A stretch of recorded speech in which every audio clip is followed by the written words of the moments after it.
chose que je vais vous présenter, c'est le compte de résultat au bout du plongeoir. Le compte de résultat, c'est d'une part les différentes recettes et ressources de l'association, et d'autre part, bien évidemment, l'ensemble des dépenses par catégorie. En premier lieu, les prestations de bout du plongeoir. Il s'agit ici de prestations de ressources propres. Donc elles sont de 34 000 € pour cette année. Elles étaient de 44 000, donc on a une baisse de 22%, de 9 000 €. Alors en détail, les prestations, 28 000 € en 2013 contre 40 000 en 2012.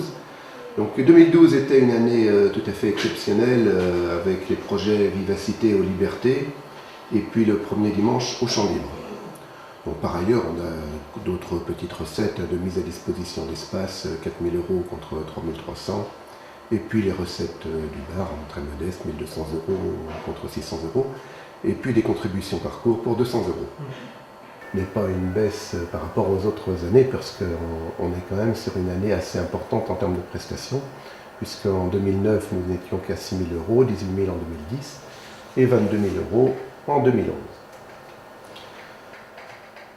Au bout du plongeoir fonctionne grâce aux subventions qu'elle a obtenues des financeurs, et vous voyez qu'on a une année quand même avec une forte progression des subventions, 142 000 € contre 106 000 en 2012.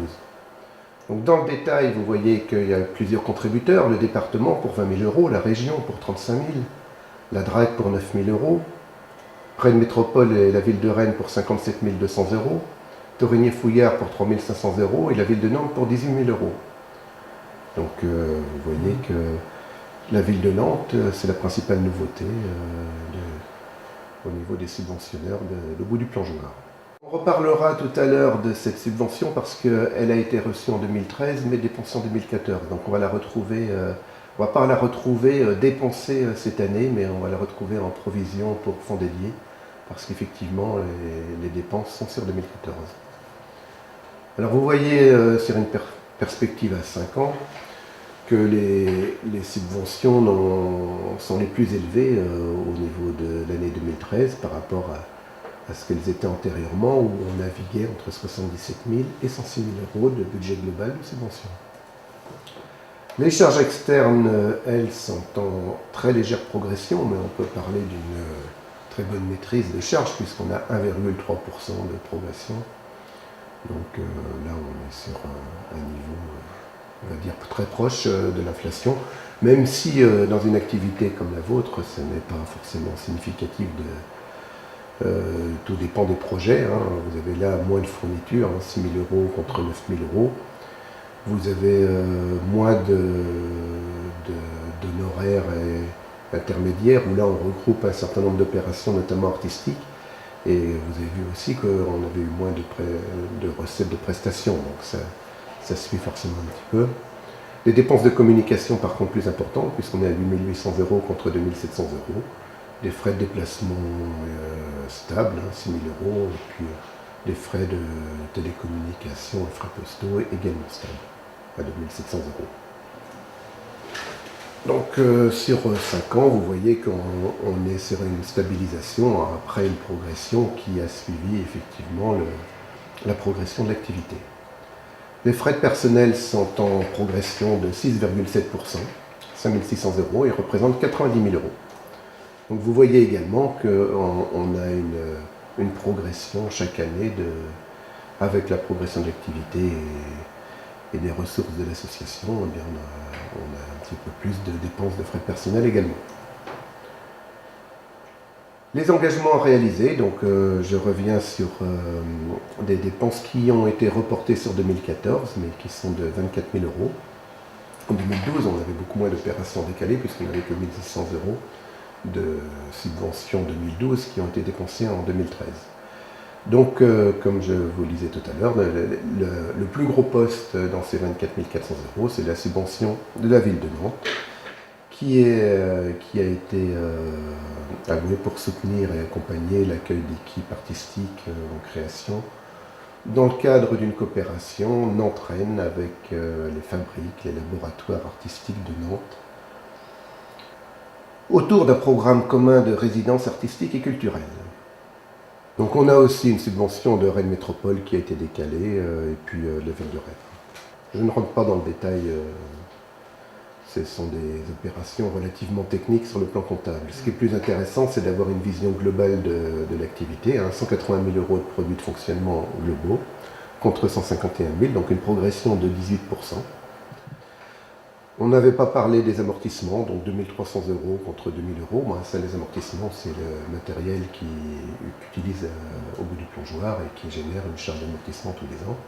Les impôts et taxes qui sont liés essentiellement à la masse salariale, donc c'est pas très significatif. Et puis on retrouve notre résultat financier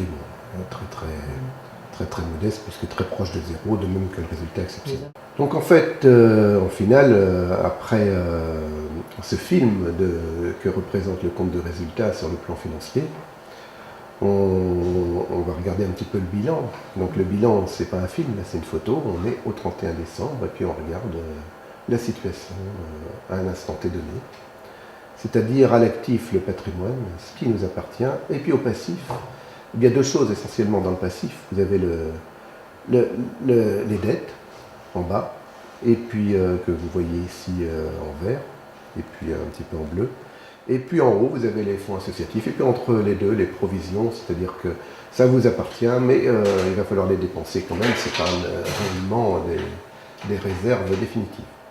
Donc vous voyez, à l'actif, on est à 11 000 euros de matériel, il y a eu des investissements de réalisés, on était à 7 600 euros en 2012.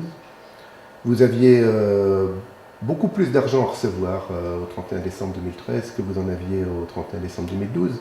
On était à 44 000 alors qu'on n'avait que 4 000 euros à recevoir. Donc ça se voit dans la trésorerie, vous voyez, la trésorerie qui était de 38 000 n'est plus que de 31 000.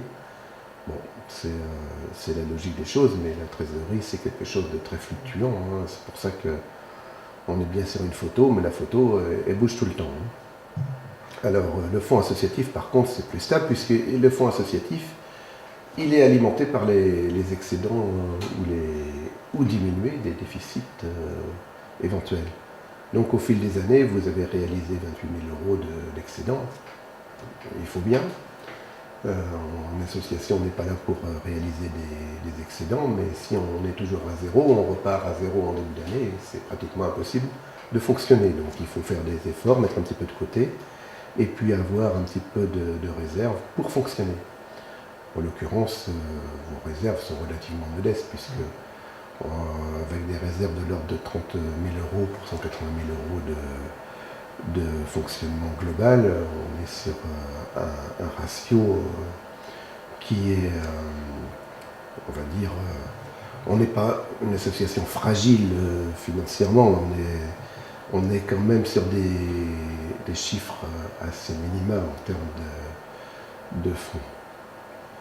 Donc on retrouve nos fonds dédiés dont on parlait tout à l'heure, les dettes financières 5 000 euros, les dettes fournisseurs 11 000 euros, et puis les autres dettes 18 000 euros. Alors les autres dettes c'est essentiellement les charges sociales, ce qui est dû normalement au 31 décembre, on a toujours le quatrième trimestre de cotisation sociale qui n'est pas réglé, donc on retrouve là-dedans. On a, vous voyez en bas, on a un fonds de roulement 21 000 euros. On a des ressources en fonds de roulement, c'est-à-dire qu'effectivement on a un petit peu plus de dettes à court terme que l'on a de créances. Mais ça bouge beaucoup. C'est pour ça que la trésorerie est un petit peu supérieure au fonds de roulement, parce qu'on a une trésorerie de 31 000 euros, alors que notre fonds de roulement n'est que de 21 000. Mais en finale, la trésorerie permanente, c'est bien le fonds de roulement qui la définit. Le fonds de roulement, donc 21 000, bon, pareil, une légère progression sur les 5 dernières années. Et la trésorerie, qui elle est un peu plus fluctuante, qui s'établit à 31 000. Pas de gros problèmes, mais pas... il faut continuer comme ça à réaliser un petit peu d'excédent, parce que l'idéal pour une association, c'est d'avoir quand même au moins 3 mois de fonctionnement en fonds de roulement. Donc sur un budget de 160 000 euros, par exemple, ça fait 40 000 euros. Donc, on n'y est pas tout à fait. Donc, il faut poursuivre cet effort qui n'est jamais très agréable de mettre de l'argent de côté alors qu'on a plein de choses à en faire tout de suite. J'en ai terminé pour cette présentation financière.